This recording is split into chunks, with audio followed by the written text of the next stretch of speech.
Muito obrigado pelo convite. Como nós estamos usando a tecnologia para gravarmos esse programa, eu escolhi um poema que está neste meu livro, intitulado Entre Lágrimas e Sorrisos, e o tema do poema é Distrações ao Celular. No mundo Legal. tecnológico, um poderio astronômico foi posto num aparelho para torná-lo hegemônico. É fácil de transportar do campo até a cidade, traz fofoca e novidade dentro de um celular. Computador pequenino, cabe na palma da mão, libera acesso irrestrito, no banco faz transação, transfere e deixa aplicar o dinheiro se quiser, conforme se dispuser através do celular.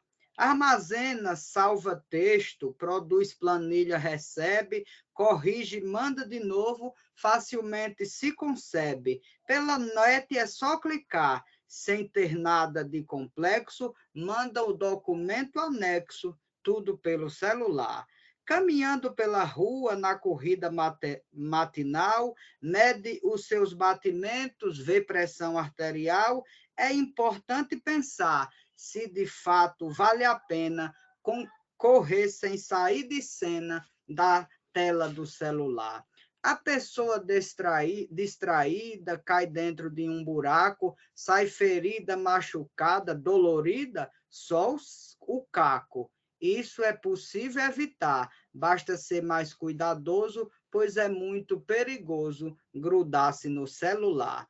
No sinal de trânsito, vemos centenas desrespeitando o semáforo já fechando, já fechado, continuam atravessando, insistindo em não parar, expõem-se ao risco de morte, depois reclamam da sorte ao invés do celular. Vi pessoas na cozinha que, na hora do tempero, sem notar, põem na panela o máximo do exagero, não conseguem explicar o seu descuido danado no fogo e ter cozinhado o pobre do celular.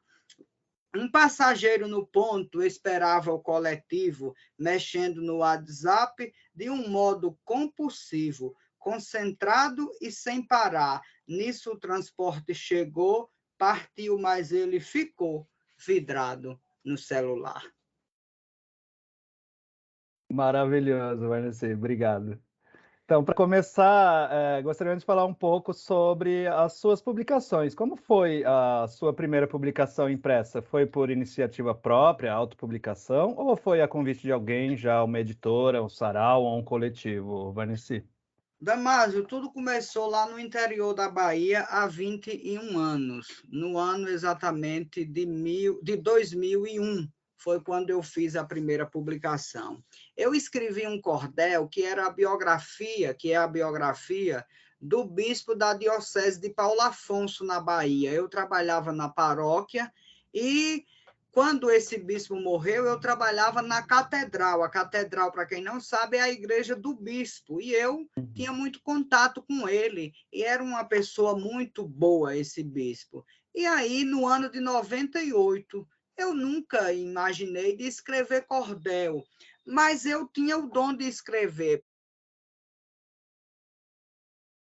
Eu escrevi o primeiro cordel no ano de 98, mas só publiquei no ano de 2001, já 3 anos depois da morte de Dom Mário Zanetta. Foi a minha primeira publicação, lancei lá, fiz lá em Paulo Afonso, mas o lançamento aconteceu aqui em São Paulo, na Unisa, na Universidade de Santo Amaro. Então, eu não tinha contato com editora, a editora de cordel que a gente conhecia era só a Luzeiro. Então, é assim que começa a minha trajetória como escritor.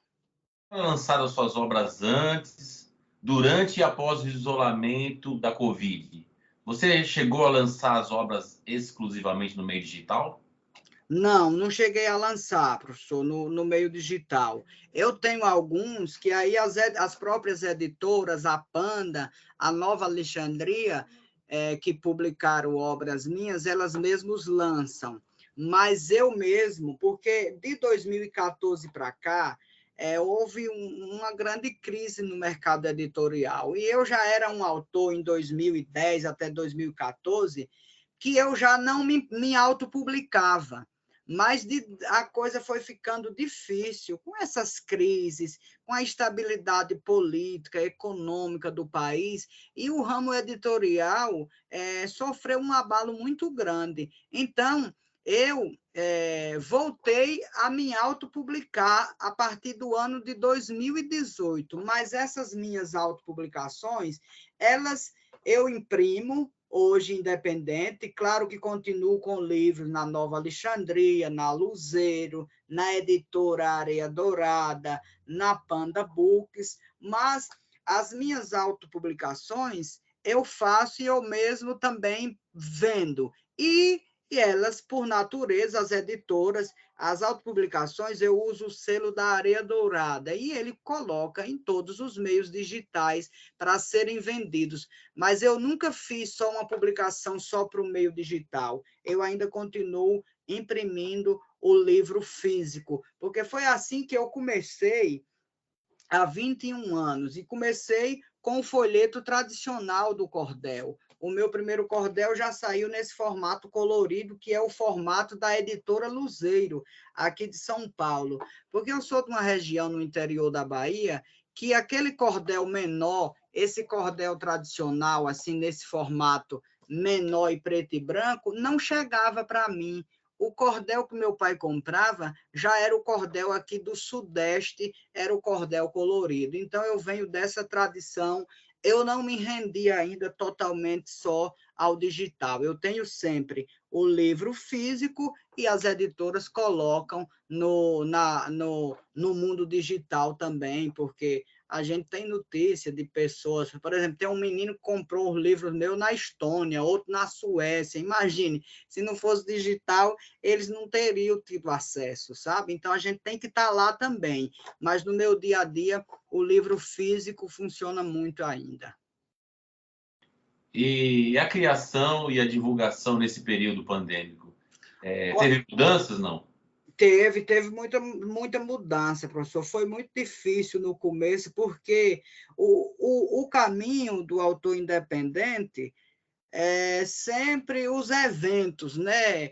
Encontro com os professores, saraus, e na pandemia fechou tudo. E eu não estava acostumado só a venda pela internet. Então, para mim, foi um baque danado. Eu já vinha publicando desde 2018, como falei, fazendo novamente as minhas autopublicações. Mas aí eu tinha os espaços, tinha palestras em SESC, SESI, escolas. Na escola mesmo de Damásio, eu já fui umas 2 vezes, acabei de ir agora, esse ano já, mas na pandemia ninguém foi, né, Damásio? As escolas pararam. Aí foi um choque, foi muito difícil o autor independente sobreviver. Eu tenho notícias de autores que tiveram que arrumar outro emprego porque não conseguiram se manter só com a literatura. Foi muita persistência e o apoio, né, que o autor é preciso, as pessoas que trabalham de cultura, se elas não estão na grande mídia, elas sempre contam com um grande suporte de pessoas que são importantes de estar ao nosso redor, das pessoas que entendem que nós não somos vagabundos, das pessoas que nos olham e nos respeitam como realmente trabalhadores e que entendem que o nosso trabalho autônomo, um mês a gente pode ganhar 20 mil, no outro pode não ganhar nada. E aí, quem tem um juizinho ganhando 20 mil, guarda certamente pelo menos 10 para o próximo mês. Mas se o cabra não for atento a isso, ele corre um sério risco. Então, o que aconteceu foi muito difícil. Eu tenho a felicidade de não pagar aluguel, né? Isso já é muito bom. Mas autor independente que paga aluguel, nossa, é muito difícil. Então, a pandemia foi um baque. Eu sempre converso com meus amigos do meio e que vivem exclusivamente da literatura, da cultura, né? Do que produzem como cultura. Não foi fácil, não. Mas eu me considero que eu me sobressaí nesse período.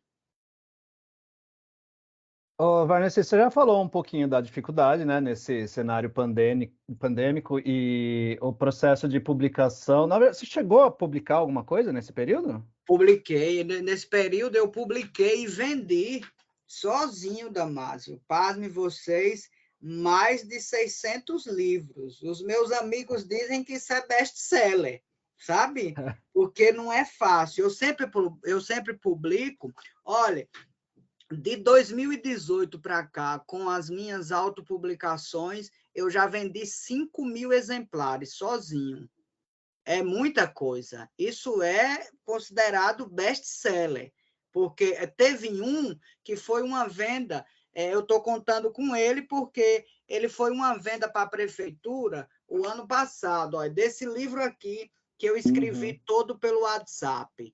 E a prefeitura daqui de São Paulo comprou o ano passado, a compra se concretizou agora, no mês de maio, e eles compraram, a prefeitura comprou 2.241 exemplares desse livro aqui. Então, além desse aqui, eu vendi 3.000 livros sozinho. Então, é muita coisa, é muita coisa. E eu me considero feliz. Isso não é todo mundo que trabalha com um livro que consegue, infelizmente. Seria bom que todo mundo conseguisse, mas eu consegui. Então, na pandemia, pressionou a gente, porque a gente precisa comer, precisava comprar remédio, se prevenir, e aí você não tem a palestra. Depois foi que começou a surgirem as palestras também, como nós estamos fazendo aqui, as palestras gravadas, as palestras ao vivo, aulas, e aí começaram a acontecer, mas isso demorou uns 8 meses para nós que somos os pequenos, assim, que não estamos na grande mídia. Aí começou a pingar uma palestra, uma oficina, aí foi melhorando, mas nos primeiros meses foram muito difíceis, mas eu me considero felizardo, porque nem todos conseguiram, não. Infelizmente, a pandemia dificultou muito a parte cultural. Continuando falando sobre vendas, então, Vanessa, onde que o leitor consegue encontrar sua obra para aquisição? Há pontos de distribuição? É direto com as editoras? Não, olha, hoje em dia, o ponto de distribuição de nós independentes é as redes sociais. A pessoa chama lá, vê o livro, entra em contato, pede e a gente manda pelo correio. Quando é possível a gente estar nas feiras, os eventos é que são bons, agora mesmo na Bienal. Foi um show de bola do ponto de vista de livro também, de cordel. Nós estávamos lá, um grupo grande de cordelistas aqui de São Paulo. Mas, Damásio, hoje é muito fácil. Você clica aí, você bota o nome da gente, ou você basta botar o nome Cordel, já vai aparecer o nome da gente e é só clicar lá e comprar. Se não comprar com o autor, compra nessas plataformas digitais, que os livros estão em todas. Eu fico impressionado. Às vezes eu faço uma pesquisa, boto meu nome aí no Google, dá uma googada, né, professor, para ver o que é que estão falando de você. Rapaz, o livro está em tanta coisa. Eu digo, meu Deus, como é que esse livro foi parar aqui? Está lá à venda. Então, não é difícil, não. Você falou um pouco aí da divulgação, distribuição das obras. E como funcionam as obras independentes, além das redes sociais? Você tem o boca a boca ainda? Olha, tem o boca a boca funciona nos eventos, né? Por exemplo, às vezes você vai num evento e as pessoas do evento, além de comprar, chega para outro e fala: olha, eu comprei um livro desse autor, procura. Acontece muito isso. Às vezes, em entrevistas, um lugar bom para a gente divulgar. Olha, uma maneira forte é ainda a televisão. Se você vai num programa de televisão de grande abrangência, é uma diferença danada. A internet também é boa. Agora, a internet é muito difícil você transformar, por mais engajamento que você tenha, é muito difícil você transformar o seu seguidor no consumidor. Olha, para vocês terem uma ideia, Se o tanto de seguidor, e eu não tenho tantos seguidores, juntando as 3 redes sociais, deve dar o quê? Acho que não sei se dá nem 10 mil. Mas se juntasse os parabéns que eu recebo por rede social fosse revertido numa compra de livro, eu não passava da aperreio, não, viu? Então, a grande dificuldade da rede social, claro que você tem que estar lá, você tem que estar lá de todo jeito, mas a grande dificuldade é você engajar seu público suficientemente para que ele deixe apenas de ser um admirador e passe a ser consumidor de sua obra, sabe? Isso ainda é complicado. Talvez seja o meu jeito, porque eu também tenho vários amigos autores que não conseguem também fazer essa transformação no seu público. Eu ainda acho muito bom os eventos presenciais, depois de você falar, depois de você fazer uma palestra, é muito difícil que as pessoas resistam a não comprar o livro. Normalmente, você contando da sua trajetória, do seu trabalho, da importância que é a leitura, normalmente as pessoas compram muito. Então, eu ainda prefiro o presencial, mas na pandemia eu não tive nenhum presencial e vendi, como disse a vocês, mais de 500 livros. Então, também não posso reclamar, a gente tem que ser grato por tudo. Eu estou contando numa contextualização. Você veja, na Bienal, a gente vendeu muito mais, juntando todo mundo, não eu, obviamente, vendemos muito mais, porque era um livro, todo mundo ia para ali com esse intuito, né, de comprar, de conhecer. Então, no evento, é sempre melhor. Então, nesses eventos literários, né, slams, saraus, feiras, todos eles, né, favorecem, né, com a reunião de autores, favorece a distribuição e venda dos livros. Favorece, favorece. Agora, a gente tem que ter cuidado, que às vezes tem uns eventos que só tem os artistas. Meu Deus, o público é outra coisa difícil para a gente levar. Nossa, meu Deus, como é difícil. Eu tenho participado de uns eventos que, quando a gente via, só tinha os escritores. Eu digo, nós vamos ter que comprar um dos outros, porque, às vezes, o público é difícil de ir. Agora, claro que favorece. Eu sei que dentro de casa somente aí você não vai vender, não. É importante essa saída, é importante esse contato com o outro, é importante essa troca de ideia, é importante o debate, é importante a troca de ideias, eu acho que ajuda muito. E formação, você querer, por exemplo, eu de formação sou professor porque sou historiador, mas quando eu falo para professor, eu nunca chego lá querendo ser o professor, porque eu não sou, o professor é eles. Eu vou para falar de cordel, que eu entendo, dizendo das possibilidades que o cordel pode ter para a sala de aula, dizendo do poder que o cordel tem de encantamento, aí eu sei, e é isso que eu vou compartilhar com os professores, porque professor também às vezes fica de saco cheio de escritor, que chega lá que nunca deu uma aula e quer ensinar professor da aula. Eu fico para morrer com isso. Digo, olha, você não é seu lugar de fala, seu lugar de fala é de escritor. Eu digo aos meus amigos, quando eu vejo com esse tom, eu tinha um amigo que ele era tão arrogante, um dia ele abriu uma palestra dizendo que os professores não sabiam como trabalhar. Quando terminou a palestra dele, eu chamei ele, eu digo, você é maluco, é? Era bom que esse professor lhe desse era uma surra. Você já deu aula para você saber o que é o chão da sala de aula? O que é eles aguentarem 30, 40 meninos todo dia? Rapaz, tenha juízo.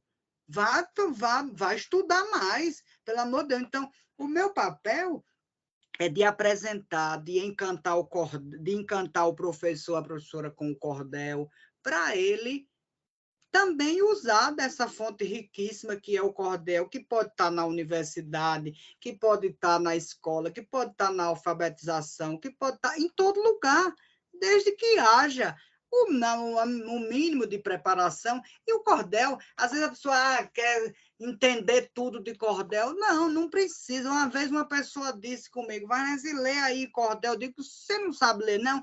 Sei, mas é bom você lendo, porque você tem sotaque. Eu digo, não, o cordel é escrito em português, não precisa de sotaque, não.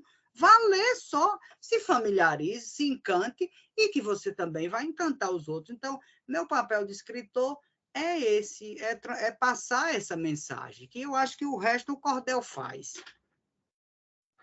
Falou agora em outros formatos, o podcast, inclusive, e eu queria saber da sua obra, além do livro impresso, você também tem e-book, audiobook? Você acha que esses outros formatos também auxiliam de alguma forma para chegar no diferente público leitor? Olha, Damásio, a editora Livro Falante lançou um audiolivro meu, só com os meus cordéis de humor. É que eles estão ali, se eu soubesse que eu esqueci que íamos falar disso. E aí foi lançado em 2015. Rapaz, você acredita? Olha, não vendemos tanto. O Brasil ainda não consome tanto o audiolivro. Mas a editora Livro Falante fez esse meu cordel. Todos os meus cordéis de gracejo nós fizemos num CD só. Vocês acreditam que naquela biblioteca ali onde era o Carandiru, Biblioteca da Juventude, No Parque da Juventude, né? Teve um ano lá que esse meu audiolivro foi o mais emprestado. Foi um choque tanto para a editora quanto para mim.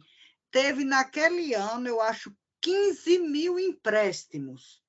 Eu digo, meu Deus do céu, se eu recebesse R$1 por cada empréstimo, já dava 15 mil. Eu fiquei e a editora ficamos muito contentes, porque a gente não esperava que tivesse público. Aí um dia eu, nas minhas pesquisas, boto lá, boto meu nome aí no Google, tinha uma matéria de lá da biblioteca dizendo quais eram os livros mais os livros no todo, e nele estava o meu audiobook entre os mais emprestados. Eu digo, meu Deus, olha que coisa boa. Então tem potencial para acontecer, mas ainda não acontece tanto. Por exemplo, eu tenho uma nora, ela é leitora voraz. Ela já não está lendo mais quase o livro físico, ela já mudou para o digital. Mas parece que aqui no Brasil ainda a cifra é pequena, eu acho que não chega nem a 10%. E há até campanhas, eu vi Ferrez falando essa semana de uma campanha tão bonitinha, fique offline, prefira o livro físico. Eu achei isso tão simpático, eu não sei nem de quem é. Ferrez citou lá a fonte, mas eu não aprendi. Sei que ele citou, ele viu também em outro canal e achou muito bonito e citou. Eu acho muito bonito. Eu acho que nada vai ter espaço para todo mundo. Quem preferir o digital, vai para o digital, e eu, que sou da geração dos 40 anos, vou continuar no físico mesmo. Não que eu tenha relutância ao digital, não. Tem espaço para tudo, mas a minha preferência é aqui. Eu já li, do ano passado para cá, eu li uns 5 digitais, no computador mesmo, o PDF. Mas não é a minha preferência é... Então, eu acho que é possível a gente aliar uma coisa e outra, porque tem espaço, Damásio e Nilton, para todo mundo, rapaz. Se a coisa for boa, tem. Então, não vamos brigar quem é mais importante, não é pelo gosto. Se você gosta do digital, vá. Se você gosta do físico, vá. Para nós, autores, o físico é melhor para venda, né? É mais caro até. Então, como direito autoral, é melhor. Mas se você vender 10 milhões digitais, também resolveria um bocado de coisa.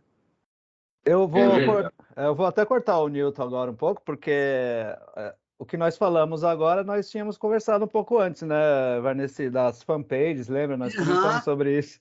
E, na verdade, o Varnesi, ele é muito profícuo, né? Ele tem uma obra extensa e grande, e, na verdade, ele não está tão alheio assim que esqueceu de falar desse livro, né?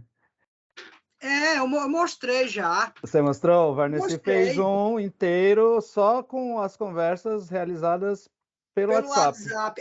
Esse detalhe eu não falei, não. Mostrei o livro e não falei. Professor Newton, nós fizemos, rapaz, eu acho que foi isso, né? Quando eu fui na escola do Damásio, ele comprou esse livro na hora que eu contei o caso a ele. Tinha acabado de ser entregue nas escolas. Então, para Newton que não sabe, professor, esse livro aqui foi escrito todo pelo WhatsApp. Eu aqui em São Paulo e o outro autor no Rio Grande do Norte. Nós conversamos 1 ano e 8 meses pelo Zap.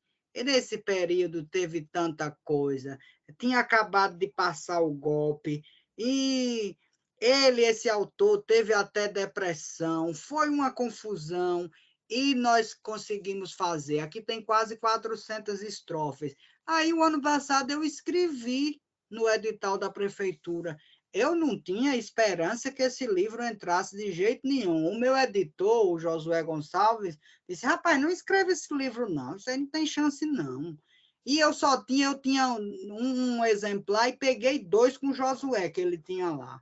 Escrevi, pois foi a surpresa. Não entrou aquele encontro dos diferentes, que eu achava que entrava esse não entrou, veio entrar esse ano. E entrou esse. E eu acho que o que foi, eu conversava com o Damásio, o que chamou a atenção foi justamente o uso da tecnologia, para dizer, olha, é possível até escrever um livro pelo Zap. E a prova do crime está aqui, que a gente manteve a data, o mês e o horário em que cada estrofe foi produzida. Aí o leitor vai ver aqui que teve, acho que nós teve um período maior, acho que é 1 mês e 8 dias que a gente ficou sem conversar. Aí fica lá a lacuna. Então, eu acho que foi isso que tenha chamado para a atenção dos avaliadores, para dizer aos alunos, olha, é possível usar a rede social a nosso favor, ela pode ser uma aliada.